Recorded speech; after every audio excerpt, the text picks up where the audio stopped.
mind introducing yourself and mentioning which film you're a part of, and then some questions. Yeah, my name is Mahesh Madhav. I'm from Portland, Oregon, and my film was the documentary about the concrete table.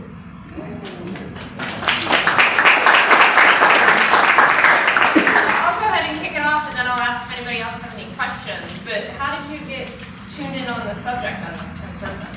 Yeah, so this is my first major film. Okay. And I do filmmaking as a hobby. It's not my day job. And so Neil is actually someone who I've known for about 14 years.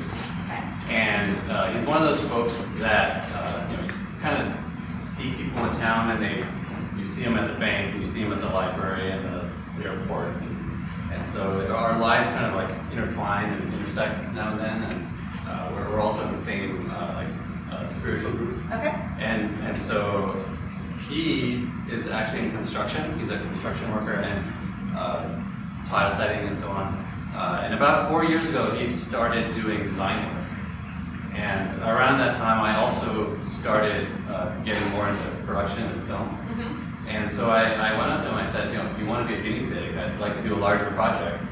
And he had just won some awards for his table, and so I thought it might be kind of a win-win situation for him as well to get more publicity. So he was a willing guinea pig, and we got him in the studio and did that the interview with the red background. And then I said, all right, let's get some B-roll, go into your studio and watch you cast this table. And it ended up being a much larger project than I expected. Don't we all?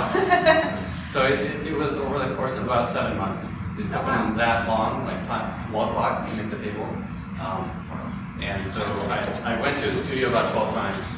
And near the end, I'm like, come on, man, it's done yet. We're stuck table, right? Yeah, right. And so the really great part was that I was filming for the first time such a large project, and he was making his table for the first time. He didn't know how it's going to turn out. And so a lot of the words, like pithy sayings that are coming out of his mouth really were resonating with me. Sure. And my ability to make film and make art. And I think this is kind of a treatise towards any content creator, any artist who has an ideation process and then creates something and then throws it out into the world, right? And then this concept of imposter syndrome, where you don't know what people are going to think about it, and you kind of put yourself on the line and expose yourself to the world that way, and kind of detach yourself from that. So we both kind of went through that experience, parallel. So. Great, very cool. Anybody questions? Yeah, please. Yeah, so the artist was incredibly articulate and wonderful at telling his own story, and it was clear he didn't need anybody else to tell it. But it just wasn't always obvious to you as the filmmaker that you didn't need any other narrator or any other thing, just let him tell the story. Yeah, after we did the interview, it really felt that he had what it takes to be a storyteller, right? And all it really required was like a little spark. So, what you don't see is the director kind of asking questions. I was there, my wife was there helping also kind of prompt him, and really just be inquisitive, because you can tell he has a passion for what he does. He's an expert on the topic and an expert in the material. And if you ask him the right questions, he'll just kind of come out with a waterfall of information. And then it made it both difficult and easy for me. Like there's so much content that I had that I wasn't searching for content. But then it's like finding the right 20-second clip of him talking that can relate and move the story forward, and do it in kind of a metaphorical way as well. That was some of the challenge I took on. Yeah. How much did you sell those things for? Good question. I was going to ask that one if someone else did. Yeah. So it's about $20,000. How much? $20,000. So he's made coffee tables. That was his first one. You said that was the first one like that he made? Yeah, the coffee table, the kind of short one. The one in the film, that was the Yes, first. so this is a console table. It's a little bit smaller, has a narrower range, but it's taller. So that one's $20,000. I think coffee table is more like $40,000. There's more material. And he's made approximately 6 of each, I think, over the past 2-3 years. Yeah, we understand. Okay. Hi. So yeah, when you were talking about like how the process ended up turning into like a metaphor for, you know, like any artist or, you know, the imposter syndrome thing, that really stuck out to me.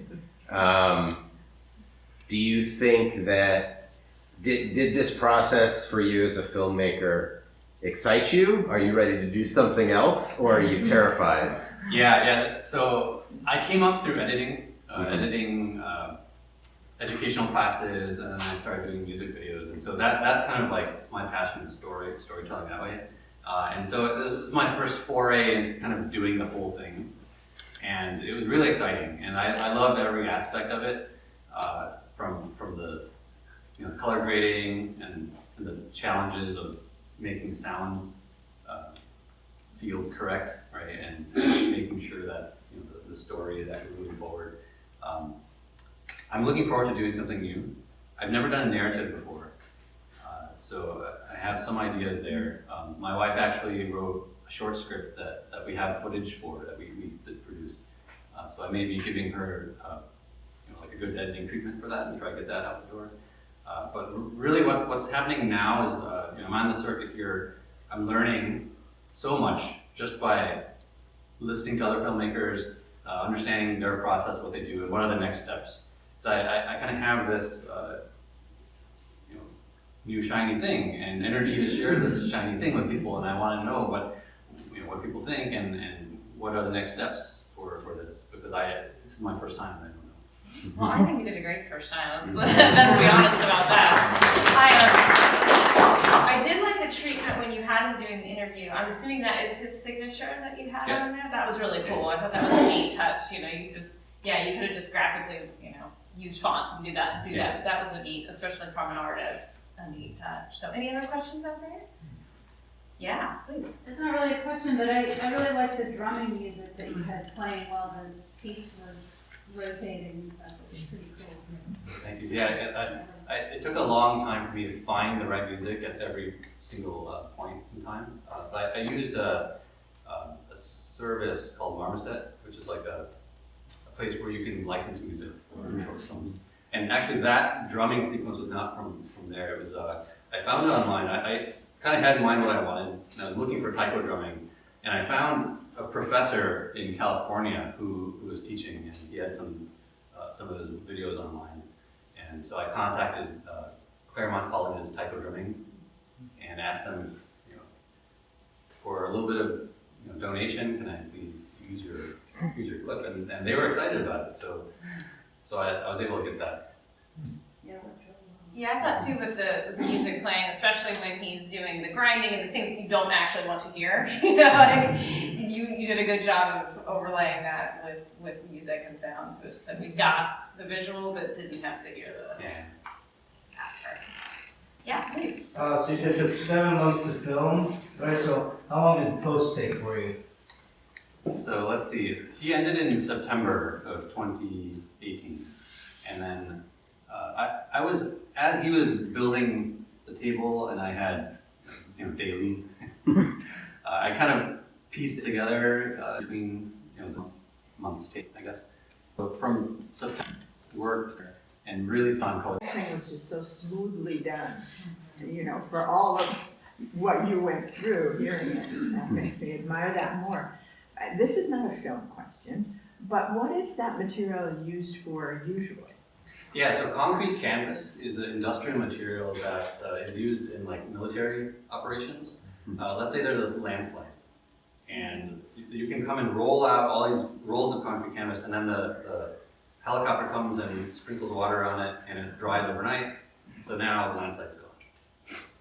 Another thing you could do is have a really large balloon, and you kind of roll it over, let it be cast overnight, and now you've got a yurt. Right, some kind of structure that you can live inside. So it has a lot of industrial uses. So Neil is the first person that we know that has taken it and use it for art, because that's what artists do, right? Like you take something crazy and do something, Yeah. something industrial, you do something crazy out of it. So. Sure. No, that's a good question. Well, thank you again for joining us. Much appreciated. Thanks.